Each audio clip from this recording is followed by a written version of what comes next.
नमस्कार।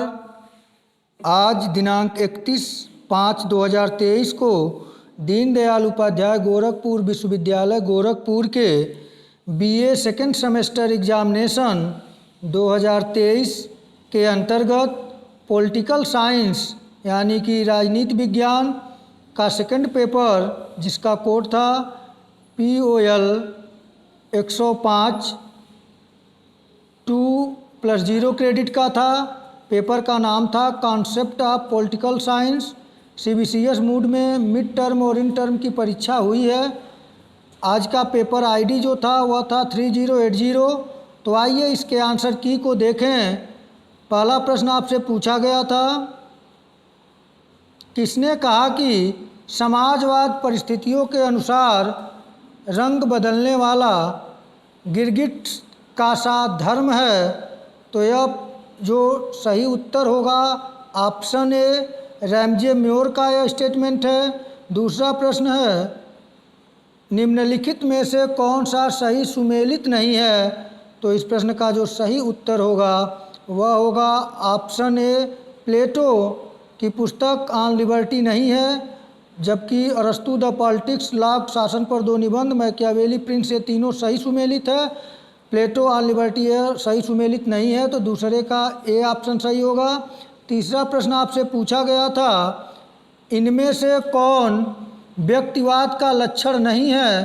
तो इस प्रश्न का जो सही उत्तर होगा वह होगा ऑप्शन डी, निरंकुश राजतंत्र। चौथा प्रश्न आपसे पूछा गया था, संसदात्मक सरकार की निम्न में कौन विशेषता नहीं है? तो इस प्रश्न का जो सही उत्तर होगा वह होगा ऑप्शन बी, व्यवस्थापिका का निश्चित कार्यकाल। प्रश्न संख्या 5 पूछा गया था आपसे कि दबाव समूह का प्रमुख उद्देश्य है।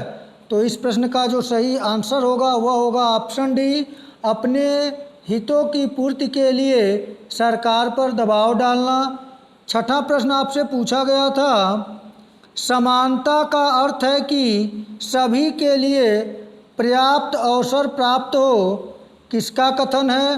तो इस प्रश्न का सही उत्तर है ऑप्शन बी, लॉस्की।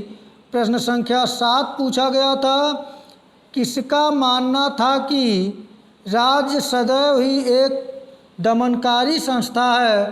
तो इस प्रश्न का जो सही उत्तर होगा वह होगा ऑप्शन डी, कार्ल मार्क्स। प्रश्न संख्या 8 पूछा गया था, निम्न में से कौन सा सही सुमेलित नहीं है? तो इस प्रश्न का जो सही उत्तर होगा वह होगा ऑप्शन डी, हर्बर्ट स्पेंसर, आदर्शवाद। तो यह सही सुमेलित नहीं है, बाकी तीनों जो ऊपर ए बी सी है सही सुमेलित है। आइए अगले प्रश्न को देखें। प्रश्न संख्या 9 पूछा गया था, निम्न में कौन प्रत्यक्ष प्रजातंत्र से संबंधित है? तो इस प्रश्न का जो सही आंसर है वह है ऑप्शन डी, उपर्युक्त सभी। प्रश्न संख्या 10 पूछा गया था आपसे कि निम्न में से किसने राज्य का वर्ग सिद्धांत का समर्थन किया है? तो इसका सही आंसर है ऑप्शन डी, उपर्युक्त सभी। मार्क्स, एंजेल और लेनिन ने राज्य का वर्ग सिद्धांत के समर्थक हैं। प्रश्न संख्या 11 पूछा गया था आपसे, लिबर्टी शब्द लैटिन भाषा के किस शब्द से लिया गया है? तो इस प्रश्न का सही आंसर होगा ऑप्शन सी, लाइबर से बना है। प्रश्न संख्या 12 पूछा गया था, दबाव समूह अज्ञात साम्राज्य है, किसका कथन है? तो यह सही आंसर होगा ऑप्शन ए, फाइनर का कथन है। प्रश्न संख्या 13 पूछा गया था, किसने कहा कि यदि न्याय व्यवस्था न हो तो राज्य लुटेरों का गिरोह बन जाएगा? तो इस प्रश्न का सही आंसर है ऑप्शन सी, संत अगस्टाइन है। प्रश्न संख्या 14 पूछा गया था, निम्न में से कौन सा एक राजनीतिक संस्कृति की अवधारणा में सम्मिलित नहीं है? तो इस प्रश्न का सही आंसर होगा ऑप्शन डी, योग्यता की खोज। प्रश्न संख्या 15 पूछा गया था, जनतंत्र को वृहद और जटिल समाजों के लिए आधुनिक समय में व्यवहार्य बनाने वाला प्रमुख विचार क्या है? तो इस प्रश्न का सही उत्तर है ऑप्शन बी संघवाद।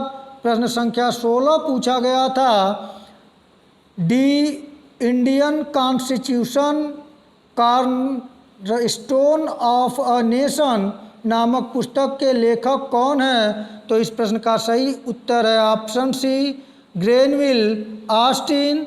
आइए अगला प्रश्न देखें। 17 नंबर प्रश्न आपसे पूछा गया था, प्रजातंत्र में अंतिम सत्ता समाहित रहती है। बहुत ही आसान प्रश्न था, आप लोग इसका आंसर सभी लोग कर लिए होंगे सही। इस प्रश्न का सही उत्तर है ऑप्शन बी जनता में। प्रश्न संख्या 18 पूछा गया था, प्रत्यक्ष प्रजातंत्र सामान्यतः संबंधित है। तो इस प्रश्न का सही उत्तर है ऑप्शन ए स्विट्जरलैंड से। प्रश्न संख्या 19 पूछा गया था, तार्किक वैधानिकता सत्ता के समर्थक हैं। तो इस प्रश्न का सही उत्तर है ऑप्शन सी मैक्स वेबर। प्रश्न संख्या 20 पूछा गया था, शक्ति का स्वभाव है भ्रष्ट करना और अधिकाधिक शक्ति पूर्ण रूप से भ्रष्ट करती है, यह कथन किसका है? तो इस प्रश्न का सही उत्तर है ऑप्शन ए लॉर्ड एक्टन का। प्रश्न संख्या 21 पूछा गया था, उदारवाद का मूल सिद्धांत है।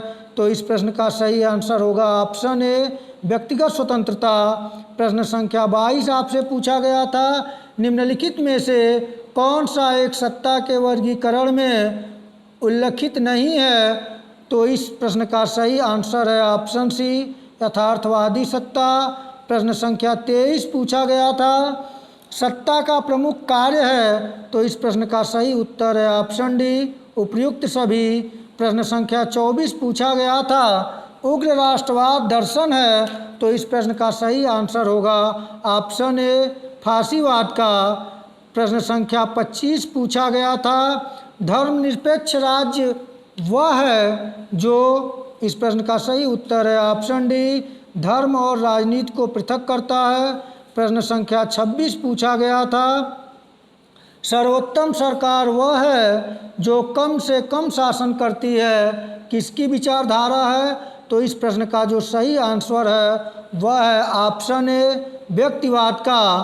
प्रश्न संख्या 27 पूछा गया था, मार्क्स का अंतिम लक्ष्य है। तो इस प्रश्न का सही आंसर है ऑप्शन सी वर्गहीन समाज की स्थापना। प्रश्न संख्या 28 पूछा गया था, प्रजातांत्रिक समाजवाद के प्रबल समर्थक थे। सही आंसर है ऑप्शन ए पंडित जवाहरलाल नेहरू प्रजातांत्रिक समाजवाद के प्रबल समर्थक थे। आइए अगले प्रश्न को देखें। प्रश्न संख्या 29 आपसे पूछा गया था, फांसीवाद का मुख्य अधिवक्ता है। तो इस प्रश्न का सही उत्तर है ऑप्शन डी मुसोलिनी। प्रश्न संख्या 30 पूछा गया था, यह परिभाषा बार बार पूछी जाती है कि लोकतंत्र को जनता का जनता के द्वारा जनता के लिए शासन के रूप में किसने परिभाषित किया है? इस प्रश्न का सही उत्तर है ऑप्शन बी अब्राहम लिंकन। प्रश्न संख्या 31 पूछा गया था, टू ट्रीटीज ऑन गवर्नमेंट नामक पुस्तक के लेखक हैं। तो इस प्रश्न का सही आंसर है ऑप्शन ए जॉन लॉक। प्रश्न संख्या 32 पूछा गया था आप लोगों से, सार्वभौम मताधिकार के पूर्व सार्वभौम शिक्षा की अनिवार्य रूप से व्यवस्था की जाए, किसने कहा? तो इस प्रश्न का सही आंसर है ऑप्शन ए जे.एस. मिल ने। आइए अगले प्रश्न को देखें। प्रश्न संख्या 33 पूछा गया था आप लोगों से कि राज्य धीरे धीरे लुप्त हो जाएगा, किसका कथन है? तो इस प्रश्न का सही उत्तर है ऑप्शन ए कार्ल मार्क्स का। प्रश्न संख्या 34 पूछा गया था, निम्नलिखित में से कौन सी राजनीतिक दल की विशेषता नहीं है? तो इस प्रश्न का सही उत्तर होगा ऑप्शन बी असंवैधानिक साधनों का प्रयोग। प्रश्न संख्या 35 पूछा गया था, रक्त और लौह की नीति किससे संबंधित है? तो इस प्रश्न का सही उत्तर है ऑप्शन ए बिस्मार्क से। प्रश्न संख्या 36 पूछा गया था, निम्न में से कौन वैश्वीकरण भूमंडलीकरण से संबंधित नहीं है? तो इस प्रश्न का सही उत्तर होगा ऑप्शन डी सार्वजनिक क्षेत्र का एकाधिकार। आइए अगले प्रश्न को देखें। प्रश्न संख्या 37 पूछा गया था, ये भी रिपीटेड प्रश्न बार बार पूछा जाता है। समाजवाद शब्द का प्रयोग सर्वप्रथम किसने किया? सही आंसर है ऑप्शन ए रॉबर्ट ओवेन ने। प्रश्न संख्या 38, ये भी प्रश्न बार बार परीक्षाओं में पूछे जाते हैं। वेल्थ ऑफ नेशन बुक किससे संबंधित है? सही आंसर है ऑप्शन ए एडम स्मिथ की कृति है वेल्थ ऑफ नेशन। और प्रश्न संख्या 39 पूछा गया था कि imperialism the highest stage of capitalism से संबंधित है, तो इस प्रश्न का सही उत्तर है ऑप्शन बी लेनिन। प्रश्न संख्या 40 और आज का अंतिम प्रश्न पूछा गया था आपसे, ऑन लिबर्टी पुस्तक किसके द्वारा लिखी गई है? तो इस प्रश्न का सही आंसर है ऑप्शन डी जे.एस. मिल के द्वारा लिखी गई है। तो मित्रों, आपके इस राजनीति शास्त्र सेकंड पेपर पोल 105 के इन टर्म से संबंधित 40 महत्वपूर्ण प्रश्नों के आंसर की हैं। आप लोग इसे मिलान कर लें और अगले प्रश्न की तैयारी करें। अगले प्रश्न पत्रों की आप लोग चैनल को अपना प्रेम और स्नेह देते रहें, चैनल को लाइक और सब्सक्राइब के माध्यम से। तो अब इतना ही, आप लोग अच्छी तरीके से तैयारी करें और अच्छे अंकों से पास हों, इसी शुभकामनाओं के साथ नमस्कार।